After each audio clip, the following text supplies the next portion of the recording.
কেমন হয়েছে খাবার? কেমন হয়েছে?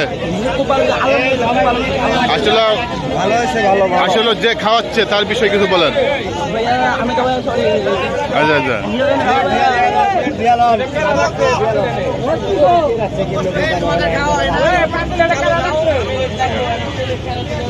আপনারা দেখতে পাচ্ছেন যে ইজতেমা উপলক্ষে কিন্তু ওই যে জনসাধারণ মুসল্লিদের খাওয়ানোর ব্যবস্থা হচ্ছে।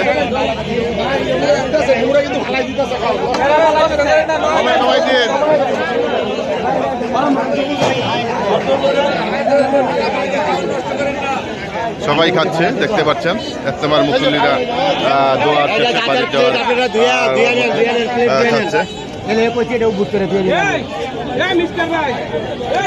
আজকে যে খাওয়াচ্ছেন বিশ্ব ইজতেমা উপলক্ষে মুসল্লিদের, আসলে কি উদ্দেশ্য একটু বলেন। ইনশাল্লাহ এটা ইজতেমার উদ্দেশ্যে ইনশাল্লাহ আমরা এই খাওয়ার আয়োজন করা হয়েছে। ইনশাল্লাহ যে যারা আসবে তারাই খাবে ইনশাল্লাহ। মোনাজাতে পরে আমাদের খাওয়াটা শুরু হয়েছে। ইজতেমা মোনাজাত শেষে যে সকল মুসল্লিদের খাওয়াচ্ছেন, আসলে এই বিষয় নিয়ে একটু বলেন। আসলে আমরা এটা উদযাপন নিচ্ছি সবাই মিলে মার্কেটের, যেটা প্রতি বছরই করতে পারি। গ্যাস এবার করছিলাম আমরা 4 তারিখ, এবার আমরা 15 তারিখ করছি। ইনশাল্লাহ যেন সবাই পায়, পর্যাপ্ত পরিমাণ খাবার আছে।